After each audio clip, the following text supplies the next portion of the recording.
পরিচয় এখানে চলবে না। যদি চলতো তাহলে আবু তালেবের চলতো, দুনিয়ার কারো চলতো আর না চলতো। কারো জন্য যদি নাও চলতো তাহলে আবু তালেবের জন্য চলা কথা ছিল। না, 44 বছর বাতিজাকে বুকে রেখা পাচ্ছে। কিছু মানুষ আছে এখন দুনিয়াতে পাওয়া যায়, অনেক মানুষ দুনিয়াতে এখন পাওয়া যায় যারা ভাবে এই সম্পর্ক সেই সম্পর্ক আমাকে পার লাগায় দিবে। কোন সম্পর্ক পার লাগাবে না। আপনি আবু তালেবের চেয়ে বেশি সম্পর্কে আল্লাহ রসুলের সাথে।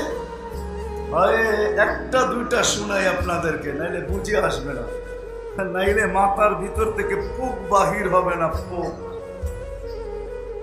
ভাবে সম্পর্ক আমাকে পাড়ে লাগায় দিবে।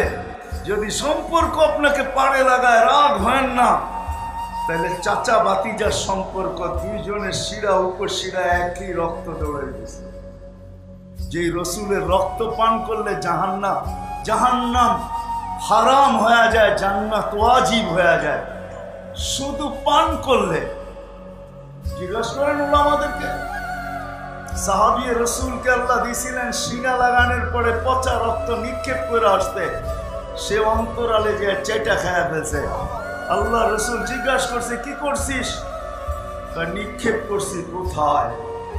তো চুপ থাইকা বলতেছে, পেটে। বলছে পেটে? সুগ্রাম ছাড়া কিছু ছিল না। মনকে বুঝাইতেছিলাম, মন মানতে ছিল না। জিহ্বা যে কখন চেটা ফেলছে তাও জানি না। শিরায় উপশিরায় ওই রক্ত ছিল যে রক্ত মুহাম্মদুর রাসূলুল্লাহ, রক্তের সম্পর্ক ছিল। তাইলে আবু তালেব বাঁচা উচিত ছিল। একই তো রক্ত। 44 বছর সিনার ভিতরে রেখা বাতিজাকে পাচ্ছে। 6 বছর 6 মাস বয়সের থেকে নিয়ে 50 বছর 6 মাস 10 দিন পর্যন্ত। বোঝা গেল 44 বছর 10 দিন পাচ্ছেন। যে রসুলের হাতের ছোঁয়া পাইলে ভাগ্য খুলে যায়। হাতের ছোঁয়া পাইলে, ছোঁয়া। খেজুর গাছ পিঠের ছোঁয়া পাইছেন, হাতেরও না। মেম্বরে উঠতে দেরি, বাচ্চার মতো বিলাপ ফুফায়া ফুফায়া কাঁদতে দেরি করে নাই। আল্লাহ রসুল নাইমা এসা সান্ত্বনা দিছে, কেন কাঁদিস? আমাকে বঞ্চিত করলেন তো করলেন কেন? পিঠ লাগায় জুমার খুতবা দিতেন, আমি ধন্য হইতেছিলাম, কেন মেম্বরে পা রাখলেন? আল্লাহ রসুল ওয়াদা করতেছে, তোকে জান্নাতে নিয়ে যাব, তুই খেজুর দিবি, আমি খাবো। খুশি তো? কান্না থাইমা গেছে। ওই রসুলের হাতে আবু তালেবের দাফন হইতেছে, দাফন। কবরে রাখতেছেন আর বলতেছেন, আম্মি আম্মি মা তারাক্তালি সাবিলা। চাচা, কোন রাস্তা আমার জন্য রাখলেন না। বলছিলাম কলেমা পড়েন, পড়লেন না। বলছিলাম ঠোঁট নাড়েন, তাও নাড়লেন না। বলছিলাম চুপ থাকেন, তাও থাকলেন না। শেষমেশ চিৎকার দিয়া বইলা গেলেন, আলা মিল্লাতি আব্দুল মুত্তালিব। আব্দুল মুত্তালিবের মিল্লতের উপরে চলে গেলাম। ও মেরে দোস্ত, সত্য এটাই, নিজেরটাই নিজে ঘুরা দিত। এই জন্যই মুহাম্মদুর রাসূলুল্লাহ সাল্লাল্লাহু আলাইহি ওয়াসাল্লাম আসেন। আসেন আসেন এই মজমা থেকে জীবনটা কিভাবে গুছাইতে হয়, কিভাবে গড়তে হয়। একদিনের ওয়াজ দিয়ে তো হবে না, এটা শিখতে হবে।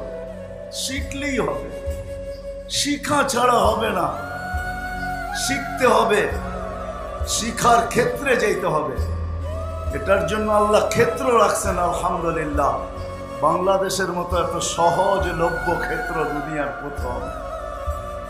আমি দুনিয়া ঘুরা বলতেছি, এমন না ঢাকার থেকে চাঁদপুর আসছি ইউটিউব দেখা বলতেছি না, দুনিয়া ঘুরা বলতেছি। যতটুকু আল্লাহ আমাকে দেখাইতেছেন আর দেখান, ওই দুনিয়া ঘুরা বলতেছি। আফ্রিকার জঙ্গলও দেখছি, আবার ওই সাহারা মরুভূমিও দেখছি, আবার আপনাদের উন্নত থেকে উন্নত বিশ্বও দেখছি।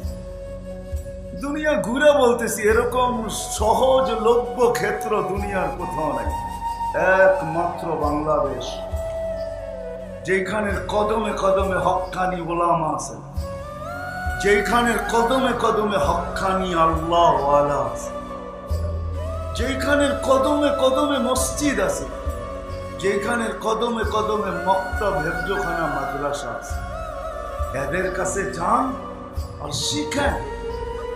শিখো যুবক, যে যৌবন অবস্থায় আমি আল্লাহর আকর্ষণের পাত্র কি করে হতে পারি।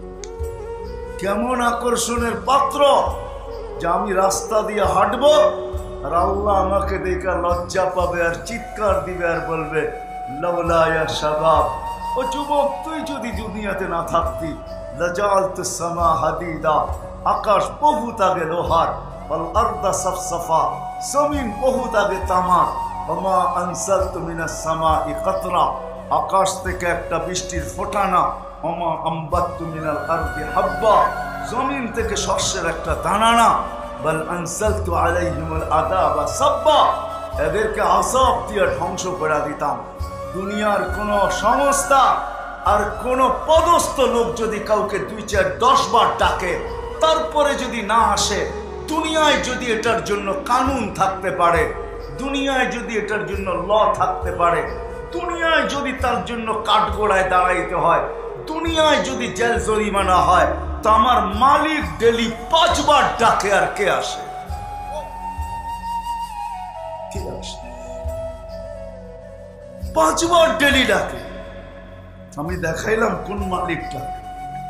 কুদরতি পাও বিছায়া ডাকে, বাহির হয়ে গেছি।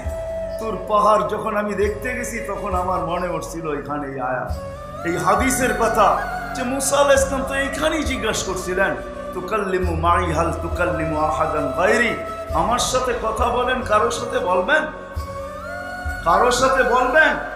আল্লাহ বলছিল, মুসা তুমি কোথায় আমি কোথায়, ভাবতেছো আমি চূড়ায় তুমি পদদেশে, এমন না। বাইনি ওয়া বাইনাকা হিজাব, তোমার আমার মাঝে পর্দা আছে।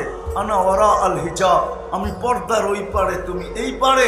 সাতাতি উম্মাতুন, এক উম্মত আসবে, এরা আমার সাথে কথা বলবে, ফালা হিজাব বাইনি ওয়া